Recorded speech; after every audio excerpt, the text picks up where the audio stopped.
Hey, Joe from Home Studio Corner. If you don't have an hour to sit down and watch this, then please bookmark this. Set aside some time on your calendar to check this out. I recorded this interview a couple of weeks ago, and I'm really excited for you to hear from my new friend, Tommy Z. Enough intro for me. Don't pay attention to the kid playing Fortnite in the background. Let's dive into the interview. Okay, so we're here with Tommy Z. Tommy, thanks for being here. Two questions. Who are you? Who in the world are you? And where in the world are you right now? So, first of all, Joe, thanks for having me, brother. Really appreciate it. Who Yeah. am I? They call me Tommy Z. Z because my last name is not pronounceable by the human tongue. So, only the judge and the tax man knows my real last name, and we're going to keep it And that me. way. Not me, I don't know. and hey, man, my work, as I like to say, is moving human beings. Mm. That's the core of my work. That's what I always say because it sounds more profound and interesting. But the practical and pragmatic reality of my life and work is that for almost 20 years now, I've been a music producer responsible for the creation of songs, original, made from scratch, scores, and sounds for some of the world's biggest campaigns for big brands. Very And it's cool. not just commercials because, brands produce a lot of content. So we have various social media things happening now that brands are producing. Commercials are still happening. Basically, I'm in this hidden world that most musicians don't know about. Mm-hmm. Mm-hmm. And I know they don't know because once upon a time I was one of them. And when my friend told me about this business and he said, "Hey, do you want to make a track for this Pontiac Aztec campaign? Probably the ugliest car I've ever seen." But that intrigued the hell out of me because I thought, wait a minute, like musicians like me make music for commercials? I thought they license big name artists or Mm-hmm. get their music from some music bank or something. But once I entered the business, I discovered, holy crap, like there are countless freelance musicians sitting in their home studio right now that you've never heard of. And their full time career in music, for some of them, is literally creating original song scores and sounds for big brands and their content. That's so good. And of course, we can First get into question. like the Yeah. reason why I said it's not all of them is because some musicians that I've worked with in the past 20 years, and by the way, as a music producer in our business, it is my job to handpick the right musicians, the right composers, the right songwriters for every campaign that I am commissioned to oversee musically. And so some of the musicians that I've worked with, they are not doing this full time because it's important for them to have an artistic career. Mm-hmm. For them, it would be a huge nightmare to just be doing commercials and composing music for big brands. But they do appreciate the value of the fact that it allows them to stay in the studio to get paid in a very tangible and concrete way so Mm-hmm. that they don't have to force their art to have to make money, Mm-hmm. which Mm-hmm. obviously creates a bit of a compromise in how you approach your art. So Sure. so so there's all kinds of like um, commitments and degrees to which musicians commit with our Mm-hmm. business, from absolutely full time. Mm-hmm. People who I know are making multiple six figures a year just sitting in Mm-hmm. their studio composing music for ads, to folks who will literally like turn on for 3, 4, 5 months, make 50, 60, 70 grand from ads, and then go back to like, okay, I'm unavailable Mm-hmm. for the next 6 months because Mm-hmm. I want to write my own music. So I just wanted to paint a So picture. one of the questions that would come up, I know, is are we talking about when we think about scoring for things in my head as a dumb guitar player, I think, oh, it must just be like all orchestra stuff. Like that's all you must be talking about. And I'm got a sneaky suspicion that's not the case, right? All you would have to do, Joe, is, yeah, like most people, especially in the US, are familiar with the Super Bowl. Mhm. And the Super Bowl is not just a sporting event, It's literally a showcase of the best kind of advertising Mhm. that is happening at the moment. And big brands and their advertising agencies, and we can get into the process and the people so that your audience is familiar with how Mhm. how music is made for these commercials. But the Super Bowl is literally a competition and a showcase between the best brands and their ad agencies on like who can steal the show. Mhm. Because each advertising spot, 30 seconds on the Super Bowl is like $2 million. And so, everyone is competing to create that campaign that's going to make people Mhm. laugh or that's going to make people cry or that's going to move people. And if you've ever watched the best commercials in the Super Bowl, you would have noticed a huge diversity of sound, of tone, of voice, from comedic to cinematic, uh, dramatic, all kinds, all kinds. So I know that a lot of musicians are not sitting in front of their TV watching commercials. So they might not be aware of exactly what kind of stuff is going on there. But I would invite you to go to a website um, like adsoftheworld.com, where you will see some of the best work being produced right now. And you will see that um, there is every kind of musical style and genre Mhm. in these campaigns. And this is because brands understand that in order to move different kinds of human beings, they need to resonate with them based on their listening preferences. Mhm. So it gets as interesting as, for instance, if Volvo wants to sell a 45-year-old guy like me on the idea of feeling better as a man. They tell me I need a black SUV that's heading toward the mountains, right? And that, I'm the guy with like beautiful hair and like this kind of, uh, a bit of gray in my beard, one of these GQ gentlemen. And all I need in my life in order to reach maximum happiness is to, first of all, stare off into the distance to see the mountain and then buy the brand new Volvo. So now, what might Volvo do to me to move me to go, oh my goodness, like this is a no brainer, Mhm. like hypnotize me into submission. So I walk over to the dealership and get myself a Volvo. What they might do, for instance, like you see a lot of brands doing, is go, where was Tommy Z when he Mhm. was 24 years old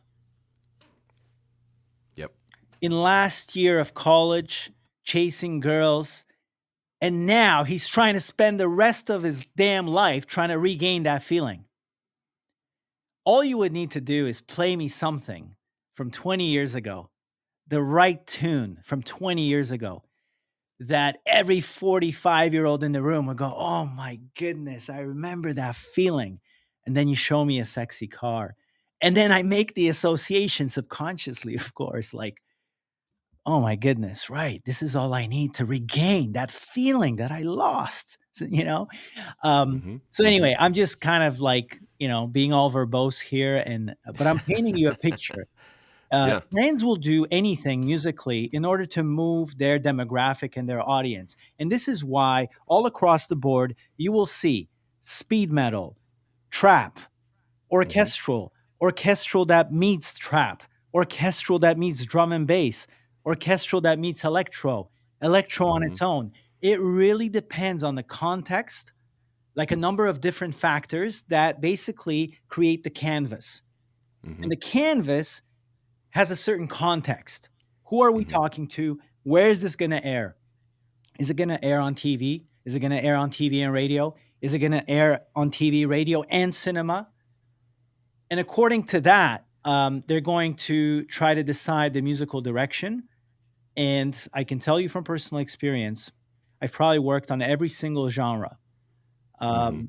And so I think if your audience wants to get a good idea of the kind of music that is being done, I would invite them to browse the websites of music production companies that specialize. That all Mm-hmm. they do is they're Mm-hmm. commissioned to create original music for big brands. And you, my friend, whoever's listening right now, might be one of the freelance musicians that they will tap to work on a campaign. And I want your viewers and listeners to understand right now that music production companies do not staff 49 Mm-hmm. composers ready to do briefs because they will Mm-hmm. not be able to sustain themselves that way. They have no idea what the next brief is that is coming. You could never possibly staff yourself with every Mm-hmm. musical composer that will cover every musical need. And this is why every music production company, including mine, that specializes in working for music, in working on music for ads, basically works with a roster of freelance composers that are somewhere out there in the world. They don't need to be in the same location. We do everything remotely. They're sitting somewhere in their pajamas. They know how to deliver fully polished music in a very quick amount of time. They are not, you know, unfamiliar with the fact that you might have to revise your demo 39 Mm-hmm. times. This is how our business works. Let's say we have 48 hours to get the music done. And in that time span, we basically have to go through a bunch of revisions. But, a lot of craftspeople enjoy that process because Mm-hmm. if I compare, for instance, my output as a musician who wasn't familiar with this world to having entered this world, the difference is staggering. Mm-hmm. I've learned that I work best when I have a stage set, when Mm-hmm. I have a specific brief, a creative ask, when I have a deadline, and there is money. Mm-hmm. There is no doubt in my mind now on what I Yep. should be doing, what the focus should be. Mm-hmm. Everything Right. in my head is channeled toward like, how can I knock this out of the park? The parameters are clear. Mm-hmm. Contrast that with me, Tommy Z, before I entered this business. Mm-hmm. Now, how familiar does this sound to you, Joe? I have 39,000 8 bar, maybe 16 bar loops Uh-huh. in 39,000 sessions, Mm-hmm. which have no deliberate destination. There is no focus. There are no parameters. And therefore, there is nothing to force me to finish any of it because no one is waiting Mm-hmm. for it. I have no idea what I would do if I did finish that EP because no Right. one's buying music anymore. Mm-hmm.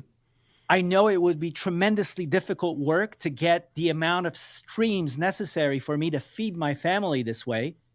Mm-hmm. So I'm not interested in any of that. And the Mm-hmm. amazing thing is, for the past 20 years, I'm feeding my family by creating music for brands, and I've never had to sell a single. Mm-hmm. I've never relied on streams. I don't do any streams, and I've never done a live performance. I'm not a Mm-hmm. live performance musician. So, for anybody for whom the idea of sitting in your home studio like we are right now and being commissioned to create different kinds of music for something that people are going to see because airtime has been paid for. So it's not going to live in Mm-hmm. obscurity. Believe you Mm-hmm. me, brands are going to make sure of it. I feel like it's a very relevant thing for musicians to be paying attention to at a Mm-hmm. time when, like, I just don't know how I would be able to survive if I had to rely on sales, streams, or performance. Mm-hmm. And I think that's like, so I love getting to talk to you about this because we're in such different worlds. A lot of my audience are songwriters, want to get good at making their own music, but then they get to a point where their stuff sounds good. And their next question is always, okay, how do I sell this music to make a bunch of money? And there's never, for a long time, there's not been a good answer. And I think, I'm sure you see this way more than I do, but I bet you get a lot of those comments of, oh, he's a sellout. This isn't what music was meant to be. Yeah. This is, I get that can be a part of it. But I've heard you talk about before the idea of this isn't a new concept of No, I making mean, music for big entities. I mean, some people do say that oh, you're working with brands is selling out. Yeah. But what I would say to that is I've thought long and hard about this, and I've said this before.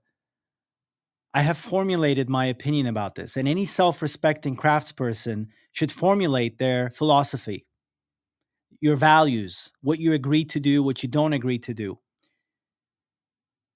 When I think about the concept of selling out, I think about the fact that to me, selling out would mean doing something that I am not particularly gifted at just to make a buck.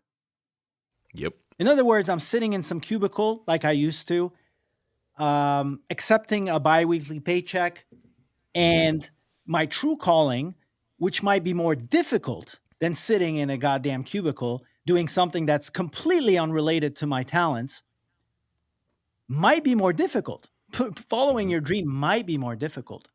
Mm-hmm. Um, but to me, selling out is like taking the easy way and taking a paycheck from something that is completely unrelated to your craft.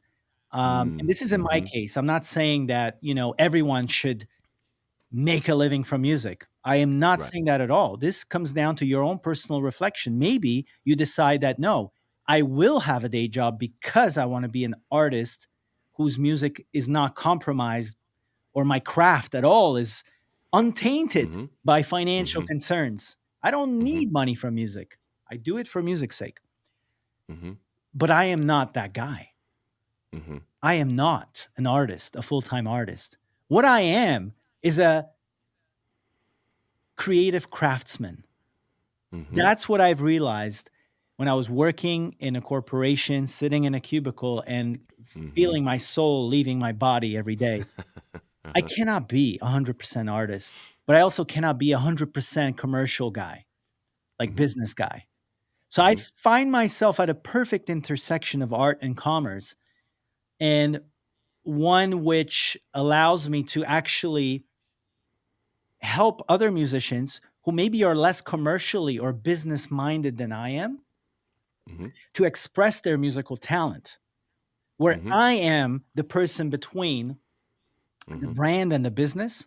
I have to sit in a conference call with the brand and and be the interface, whereas the musician just gets to express their superpower and Mm-hmm. they don't have to talk to anybody and they get to do what they do best, to sit in the studio. But that's what I would say about selling out. Selling out, according to my best thinking, is doing something for money that you don't particularly feel called to do or isn't like related to your superpowers. Mm-hmm. I am willing to write a song for a toilet paper commercial and make some money at it Mm-hmm. without necessarily putting it on my reel, without Sure. necessarily putting my name on it. Mm-hmm. But the act of creating music for a toilet paper commercial allows me to stay in a studio, allows me to Mm-hmm. buy the new VST, allows me to buy Mm-hmm. the new microphone, allows me to just be here. Mm-hmm. And Joe, like it's almost impossible to get any traction if you're away from the goddamn studio. Like Mm-hmm. people have, I used to have like a full time corporate career and I'd be sitting there. And by the time I got to the studio, it was 8 p.m. I was Mm-hmm. tired. I was deflated. And I was just like, what can I do possibly in the next 2, 3 hours that will actually give my career traction? Mm-hmm. Not much. Mm-hmm. I'm not saying Yeah. it's impossible. It's very possible because there are authors, there are filmmakers, there are Sure. photographers, there are musicians who have had day jobs and they carved out 3 hours of time and they did it. But more Mm-hmm. likely than not, it's an uphill road. And Mm-hmm. so I just made a conscious decision to say, you know what? I will do whatever keeps me in the studio. There are some things I won't do. Mm-hmm. I will do toilet paper. I might not do some ideological things that I don't agree Mm-hmm. with, Sure. but I'm happy to get paid to be in the studio to learn this craft and then get compensated for learning Mm-hmm. how to create different kinds of music under tight deadlines.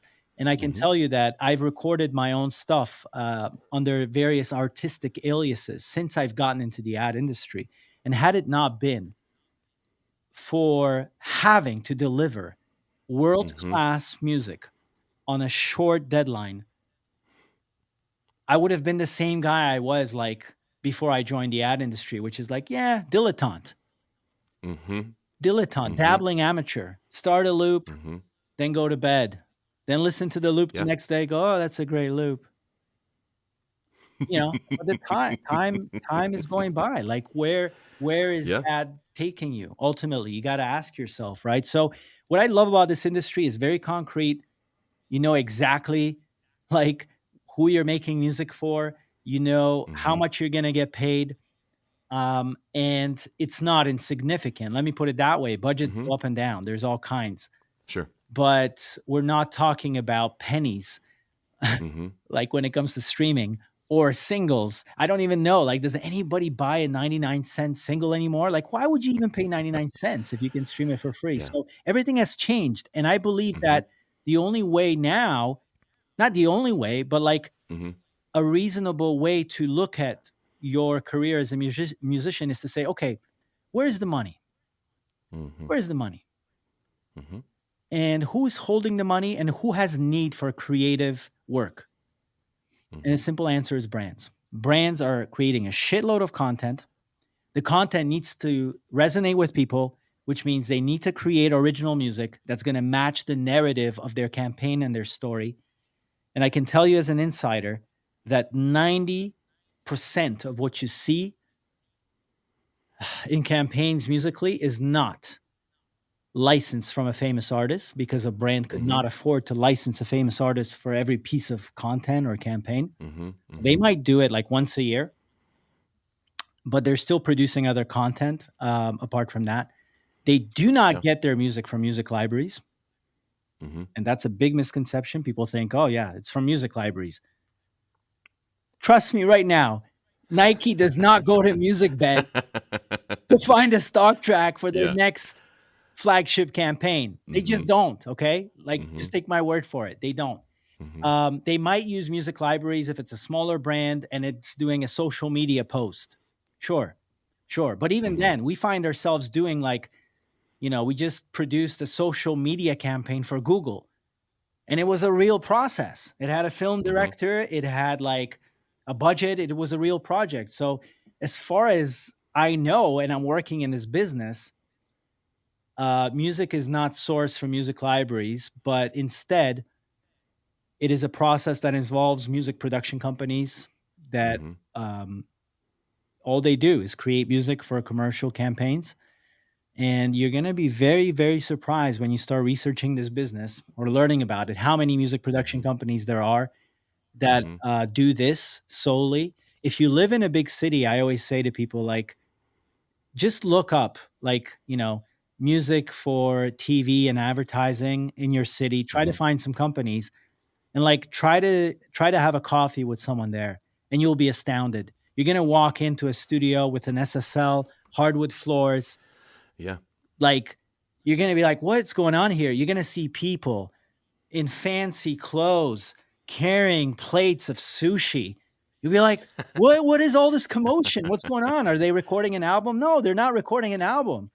It's probably an Mm-hmm. ad agency that showed up for the mix session with the client, and they're polishing up, the track and the voiceover and everything for another campaign.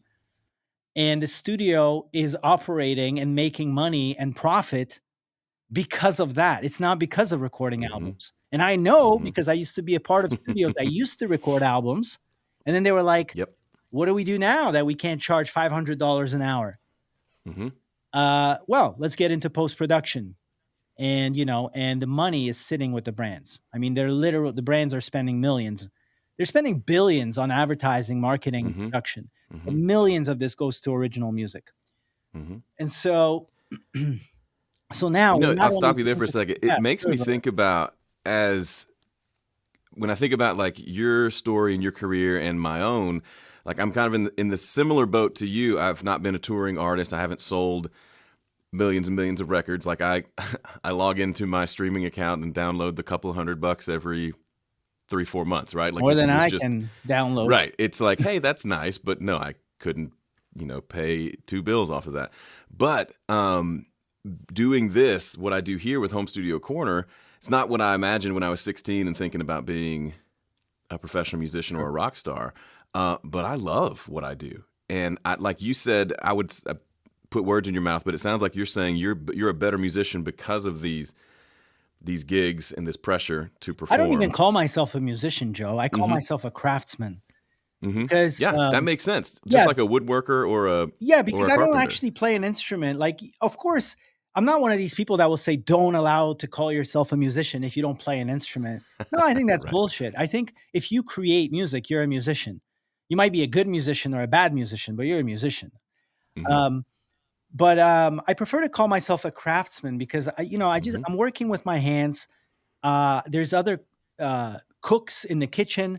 If I need, Hmm. for instance, a guitar solo, I'm not going to be the guy to do it. I might Right. call you, Joe. Maybe you whip Hmm. up an amazing guitar solo for me. And then I'm going to look at all the plates that we have spinning in the kitchen. I'm going to say, let's put this guitar solo over here. You know what? Let's mute the drums for me. Mute the bass line for me. Mute the strings. Mute everything. Just solo Joe's guitar solo. You know what? Let's just go with the guitar solo. Hmm. I'm that guy. I'm like Yeah. the Hmm. B side of Rick Rubin, without the beard and not in the music industry. Uh-huh. I'm just kind of standing back and having perspective on like Hmm. who do I think is good for this job? Hmm. How should we attack this job creatively? And then helping the musician who also sometimes has difficulty because it's like you just don't know if you're on the right track or not. Hmm. So, Hmm. sometimes they're like, what do you think about the next chord? Like, should I go here or here? And, it's always easier to tell other people how to live. Hmm. So, like, it's easy Absolutely. for me to go, of Hmm. course, it's that chord. Dude, you want Right. to go this way. You don't want to go that way. Hmm. Whereas to them, because they're sitting in their own head and in their own studio, like Hmm. they just don't have that perspective. And I don't even know what your question was, but like, Well, no, I was yes, just making I the point have that like become a better. I've gotten better at my Yes. craft by doing it in this way that I never thought was even like, YouTube wasn't a thing when I was learning to play guitar, but now it's a thing, and it's a part of what I do as a way of feeding my family related to music, Yeah. but not the exact way that I thought it would be. And when And I and think you know what? about. Mhm. Sorry, dude. I don't want to cut you off, please. No, I was thinking about what you said before, and if we think, oh man, the music industry's changed and it's so different, but go back about 400 years. Who are the if you're a purist musician, and who are like the great composers? The great composers all worked for churches, right? It wasn't like Bach was just composing because he loved it so much. I mean, I'm sure he did, but he was composing because he was working for a brand to produce music because that church wanted a great concerto, something, something or another. That's right. So it's he was a craftsperson just like Tommy. Just he had very different tools and ways to get his music out there, That's which I exactly, think is just fascinating. that's exactly the perspective that I give musicians, which is like we're now back to the times of Bach. Because Hmm. in Bach's time, there was no music industry to speak of because there Hmm. was nothing to sell. You couldn't sell a record. Hmm. And we're basically back to that paradigm now. Like, what are you gonna do? Yeah. Sell your record? If you look Uh at, huh. like, most of the income for stars, it's not from record sales. It's like brand deals and performances and Hmm. all sorts Hmm. of stuff. Um, but Bach went where the money is. Hmm.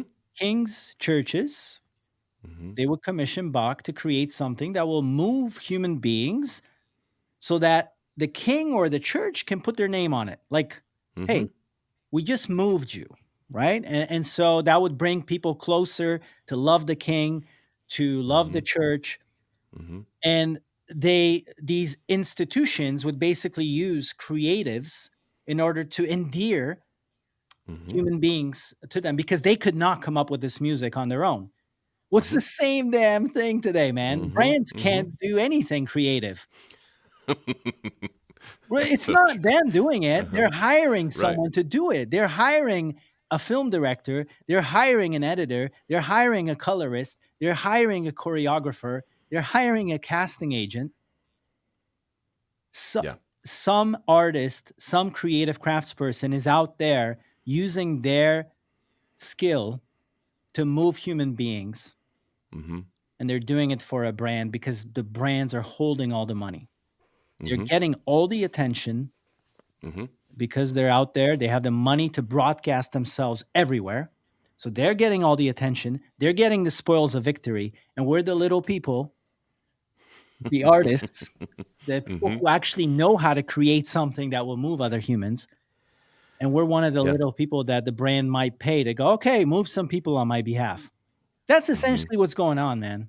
Like that, I'm just telling Yeah. you the unadulterated truth. And you can Mm-hmm. either choose to And be a it's part of this process and it'll keep you in the studio and you will get yep. better. I promise you that. You will get better in every way as a craftsperson. Sure. Or you might choose not to do this at all.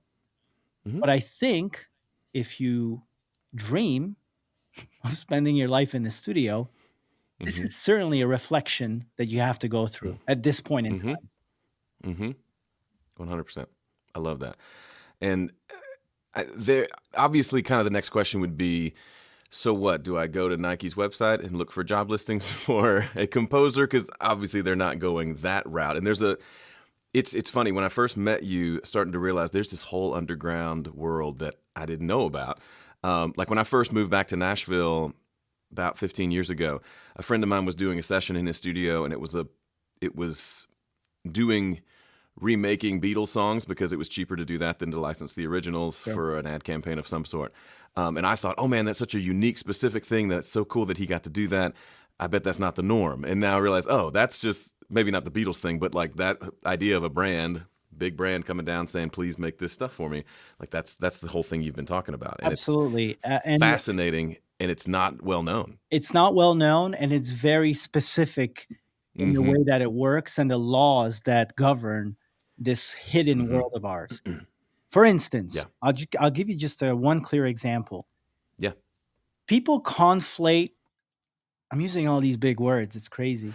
People think that making music for film is like the same as making music for commercials. But Mm. these industries don't even talk to one another. Right. And someone who does a film is not likely, they probably do it once in a while, but Mm-hmm. they probably going to make a choice. Do I want to do films or do I want to just work on ads? The reason why is because the laws operating those two different worlds are very different.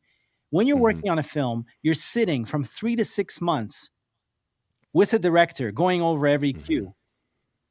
And very often it's like you don't even get to express your full musical talent because film directors like, dude, I don't need anything more than a drone from an omnisphere under this dialogue. And you're like, For oh, 98% of the. right, okay. And then you're like, okay. Or you'll even hear big composers like Hans Zimmer and you know all these big guys talk about how frustrating it is when the producer Mm-hmm. approaches them and they already have a reference track. They already have something that they fell in Mm-hmm. love with, and it sounds like Batman, the, Uh-huh. the huge boom from Uh-huh. Batman like 10 years ago. And Uh-huh. so it's like, even geniuses like Elfman are like, I don't really see what they want from me when they already know what they want. And it's like, what kind of Mm-hmm. creative input do I bring into this? So anyway, so that's the world of film scoring. You're sitting there Mm-hmm. for 6 months with a director, going over the cues, Omnisphere drones. I'm kidding, obviously. It's not always Omnisphere drones, but very often it is. And then you wait another month, 2, 3. I don't even know because I don't work in that business to get paid. Sure. And I don't know Mm-hmm. how much you get paid. I'm sure it varies Mm-hmm. wildly Sure. between Hans Zimmer and, Hans with another last name. Um, Hans with two S's. yeah, Hans with two Um, S's. And then the advertising world. So uh-huh. so watch how drastic the difference is in the advertising world. Advertising world, average campaign from a week to 3 weeks tops. That's wild. Turnaround. The whole Mm-hmm. thing. Like it Mm-hmm. comes, it's like a fury, it's like a freaking tornado. It's like you're on call like an emergency room doctor.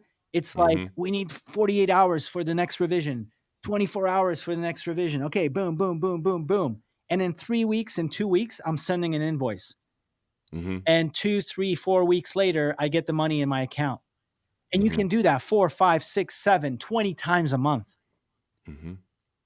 It's a vast That's difference. wild. It's a vast difference, right? So Wild. so you kind of have to decide like, okay, where do you see yourself? Do you see yourself as like someone who wants to be a cultural um influence? In which case Mhm. you might decide, you know what, I don't give a shit. I'm just gonna sit with Mhm. these indie film directors and do indie films. Because these Mhm. indie films at least have a story and a message. And yeah, I'm not gonna get paid as much as a ad campaign. And yeah, it might be painful sometimes, but that's the life I choose. And some people Mhm. might say, you know what? I don't mind. I actually get off on having a challenge of someone saying, give me Mhm. Dua Lipa in 2 days. Mhm. You have 10 Mhm. grand. And you go, okay, we're going to do Dua Lipa without copying Dua Lipa, but it Right. will give you that same feeling as Dua Lipa. And it's Mhm. going to have to twist and turn this way and that way. And yeah, so I personally like the challenge of that. I'm never working on the same thing. Like one week we're working on like, okay, give us Vivaldi. Mhm. And we don't have time to record a real orchestra Mhm. under the budget constraints. So can you actually make it sound real without any live musicians? I love that. Mhm. 2 days Mhm. later, can you give me Dua Lipa without us getting sued? Yes. 3 days later, look, man, we want to make a soundtrack out of beer bottles, whatever, like Mhm. clang them, break them, blow on them. We just need a track that's kind of like a beer bottle symphony. Great, Yeah. let's do that. Uh, uh, So fun. you know, that's the challenge I get off on because I cannot place myself anywhere specific when it comes to sound. Mhm. Like I Mhm. wouldn't want to Mhm. commit to like, oh yeah, I'm a classical composer, or yeah, Right. I only do this. I'm not. Mhm. So that's why I said to you very generally at the outset of our conversation, I feel like my work is moving humans. Mhm. And Mhm. I want like if you go to my reel, if you go to our website, um, everything we do, I'm trying to just move the human being with something beautiful, with something Mhm. timeless, and I just hope that we get to attract the kind of clients that will allow us to do that kind of work. But now I just remembered what your question was, which is like, what do I do? Do I go to a Nike website and like look for job Right. postings? Right. Right. One thing you don't want to do is what I did when I found out about this business, and I was very gung ho. I had Mhm. energy, I had passion. I felt like I just discovered this, like gold during a gold Mhm. rush, and so Mhm. I went headfirst into the industry and just started like emailing people without any kind of understanding of like the Mhm. process or like who is who. You don't want to do Yeah. that because when you Right. do that, you betray yourself as someone who has never done this before. And the Mhm. pity of that Mhm. is that making music for ads is not rocket science. Mhm. So you might be in a place where you're already seasoned as a songwriter, as a craftsperson, and you just need a few lucky breaks with a few producers in our business, and you're already off to the races because you have years and thousands of hours behind you doing this in your sleep. And you just need like a proper direction and destination.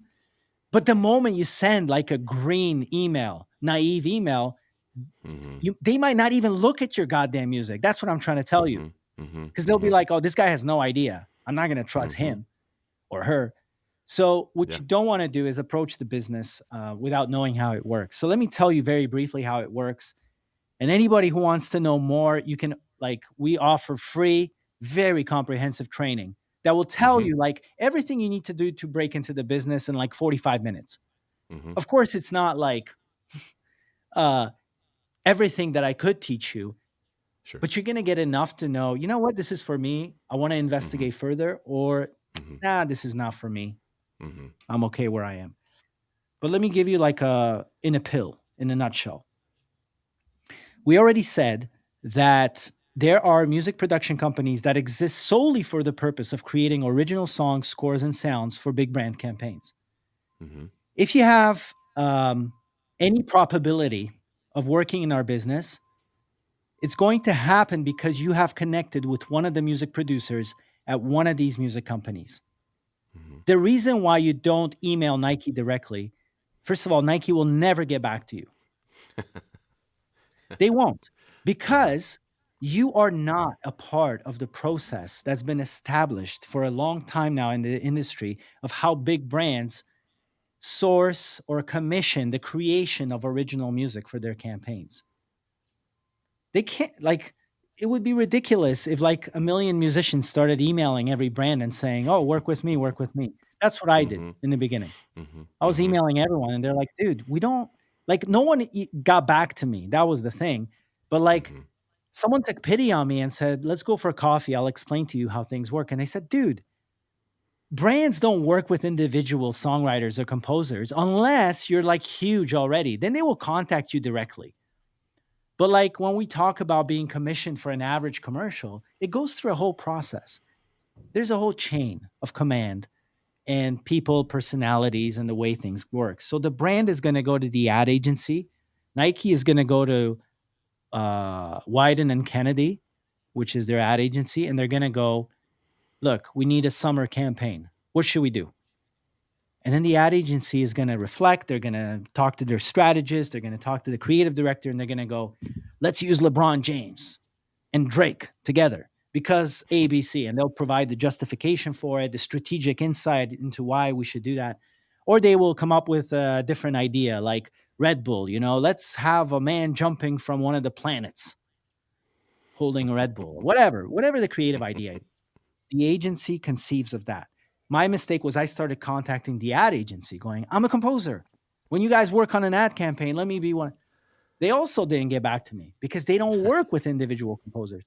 The Mhm. ad agency, once it conceives of the idea and it gets a green light from the brand, it will commission all kinds of production companies in order to make this campaign come alive, because the ad agency doesn't shoot the commercial, they don't cast, they don't make the Mhm. music, they just Mhm. come up with the idea. Right. They will commission a film production company, some of them which exist solely for the purpose of creating campaigns and content. Mhm.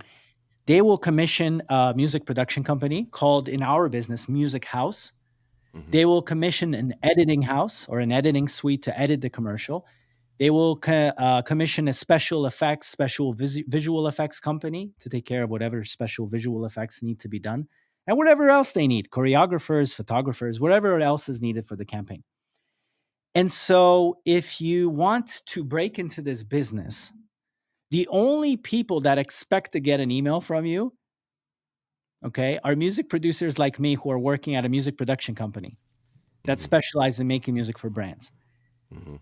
because we deal with freelance musicians and we are always looking for the right person for the right job. So we can basically commission you to do this on our behalf. Mhm. And then we Mhm. will pass the work up the chain to the ad agency, who's going to love it or hate it. And the ad agency is then going to pass it up the chain to the brand, who will love it or hate it. And maybe, just maybe, one of these days, you're going to see your music on the Super Bowl and you're going Mhm. to get a handsome paycheck for it.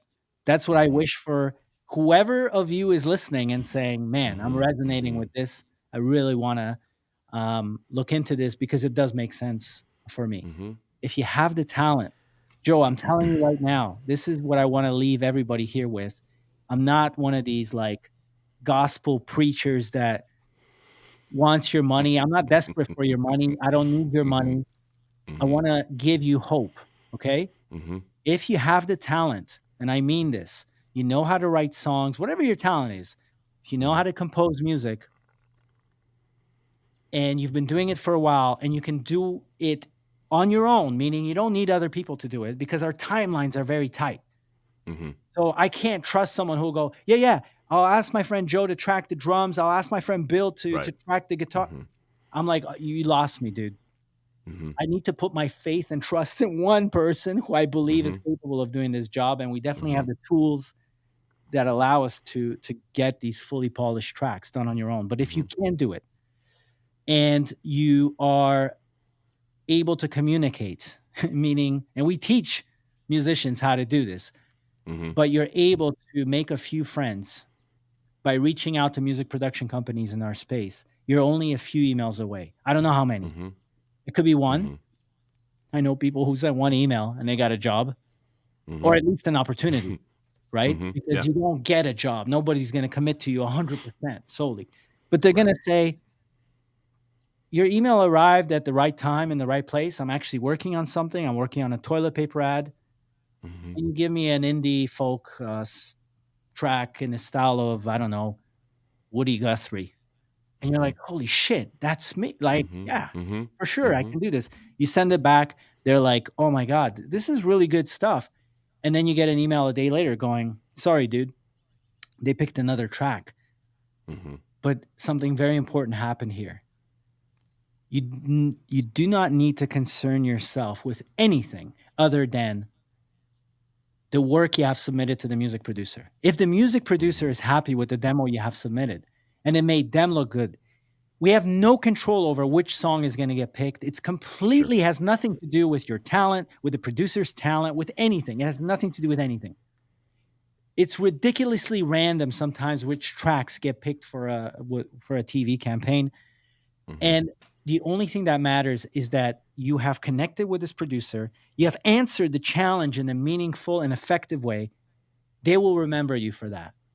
Mm-hmm. And you will have a high likelihood of your email being answered if you email them Mm-hmm. again. And so I want to leave you with that hope, which is our industry is that simple. You know, Mm-hmm. I know I have Mm-hmm. like a 40-hour masterclass about it, but if I was Right. to like, honestly, in a way, it's very simple. It's not Sure. easy, but it's very Mm-hmm. simple. Like you just need to reach out to music houses. There's a way to do it, and this is why it's hard for me to summarize it in like Sure. a few minutes because you have Right. to create your reel in a very specific way, especially when you don't have any commercials yet on your reel. Mm-hmm. And you Mm-hmm. have to design your website in a very specific way that's going to engineer Mm-hmm. or kind of direct the music producer's attention without them like logging off or signing off when they are overwhelmed by the amount of music on your Right. website, Right. or they're overwhelmed by how long your email is because you insisted on Yeah. spilling your soul to a stranger. Man, I Just can tell think, you, I get so many emails that are like oh, that. Like, dude, hey, life story, 8 pages later. Like, dude, I let's can't. just, if everyone was honest with themselves, how would you Yeah. feel if you were at a bar having a beer and someone came to you and they just started for like the next 120 minutes telling you their life story while you're standing there sipping on your beer? Yeah. Like, how would you feel? Like, Yeah. like this is universally true for everyone. Mm-hmm. We probably would not enjoy that at first. At Right. first. Because I bet that if you're dealing with one of your best friends and they're like, Joe, I need to talk to you, man. And then they spend the next Mm-hmm. 120 minutes talking about whatever the problem they're going through. You're gonna sit there and you're gonna listen. Sure. But no, like we don't want to hear the whole life story from a stranger. And so Mm-hmm. why should it be any different when you're contacting industry people? It's even more true that you should be Mm-hmm. concise, you should be brief, and the only like you should look at your communication as a chain of events that's supposed to happen with certain milestones. So when you Mm-hmm. first send an email out to a producer in the business, the only thing that you should expect from this email is that they're going to click the link in your signature, that your email is not going to Mm. sabotage that action. Mm-hmm. That's the Mm-hmm. only goddamn objective.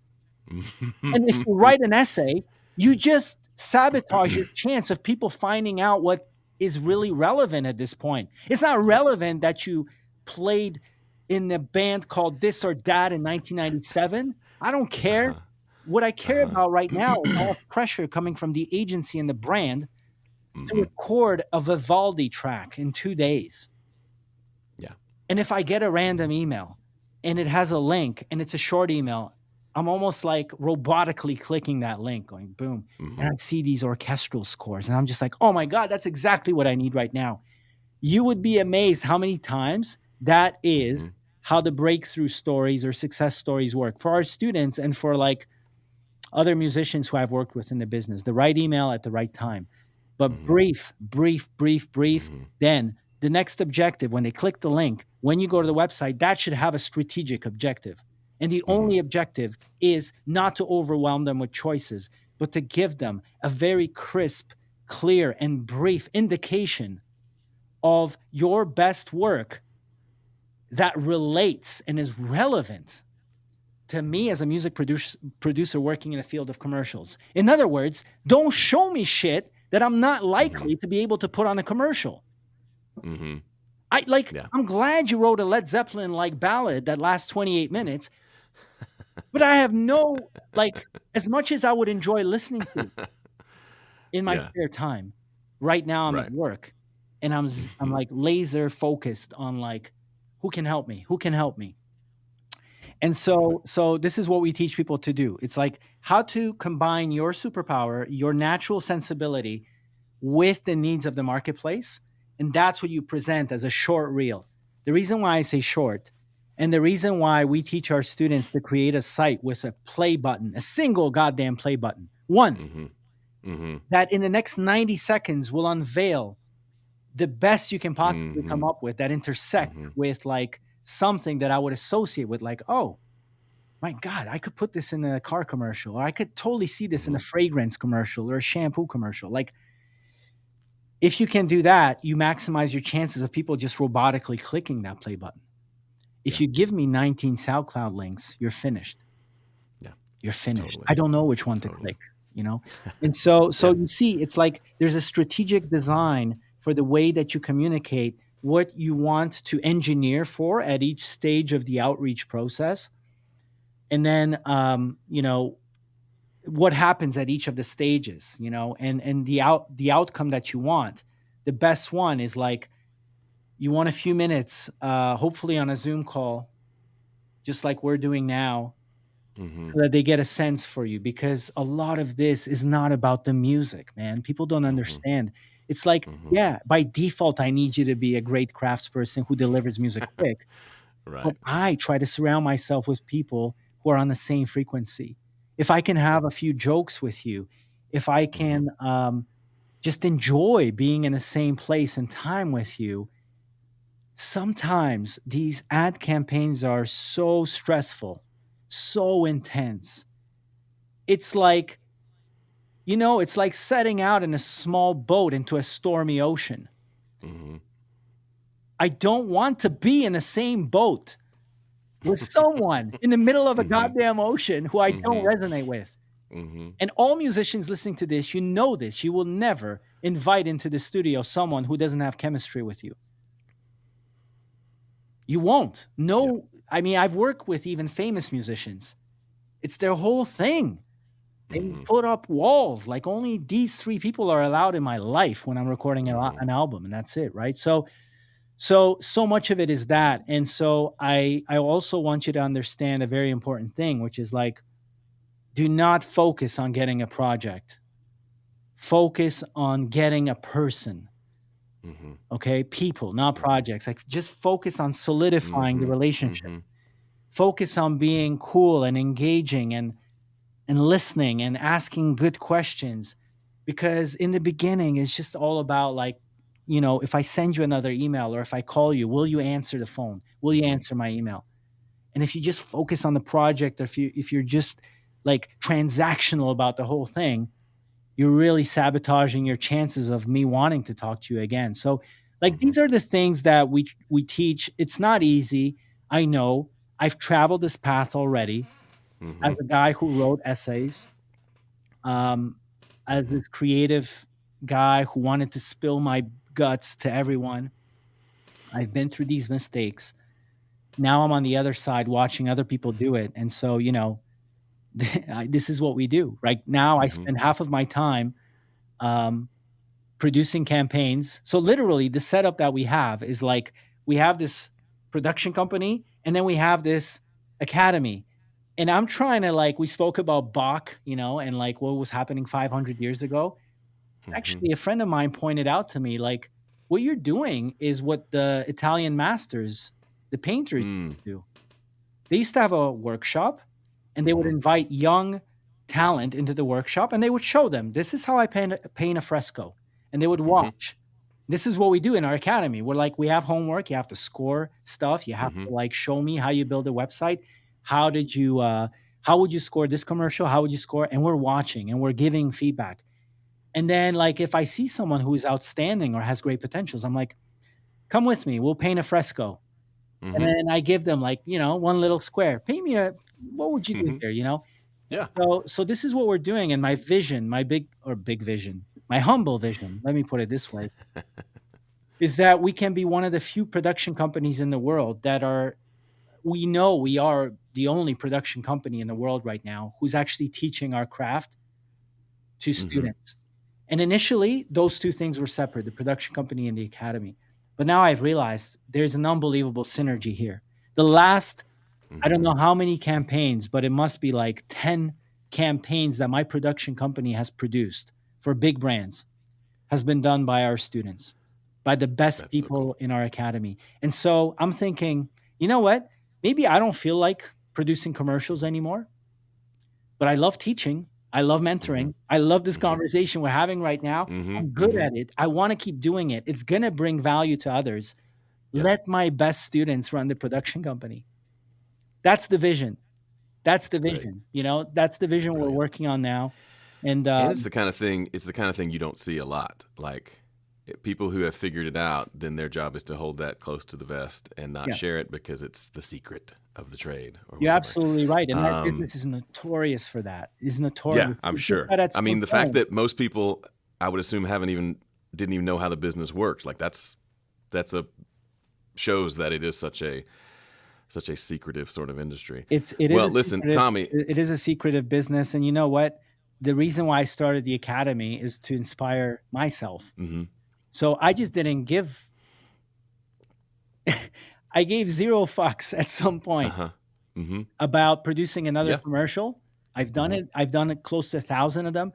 So I created the academy to inspire myself to pass on my knowledge. But I Mm-hmm. didn't realize that I would actually keep the production going because it could give my students something to do, something Totally to makes test sense. their skills against. And Mm-hmm. so now my motivation is more to help people channel their talent by me being a Mm-hmm. guide in this hidden world, Mm-hmm. and helping other musicians who are much better at making music than I am, so they Yeah. can make some money from it and find a deliberate destination for them, than me actually being in a kitchen and doing the work. So Yeah. That's great. All right. Well, Tommy, we could keep going for hours, sure, brother. but um, thank you for your time. If you're watching this and you're thinking, man, like you got that like the hair on the back of your neck stood up and you got excited and you're thinking, wait, this is a whole new world for me. If you want to learn more, the next step for you would be to check out this free training that Tommy's put together. You can get to it. Go to homestudiocorner.com/Tommy. I've watched it. I couldn't find my notes. They're in there somewhere, but I took several pages of notes just from that. Would be a great next step to find out more about the academy. And then if that sounds like something you want to jump into, then obviously there's opportunities there as well. But Yeah. hopefully this has given you some, if nothing else, if you're thinking, yeah, music for brands, that's great. Not for me. If nothing else, I hope you can see the benefits of backing yourself into a corner creatively, giving yourself deadlines, even if there is no big brand with waving a big paycheck. Like there's so much good that comes from forcing yourself to finish the process, whether you're doing it for a brand or not. So I've been telling you that for a long time. Now you hear it from Tommy, so now it must be true. But Tommy, thank you so much for taking some time to be with us today. I really do appreciate it. Joe, I appreciate the opportunity, dude. You're a good guy. Thanks, dude. I dig your frequency, and life is short, and I'm all about just spending my time with folks who are on the same frequency. And I would Mm-hmm.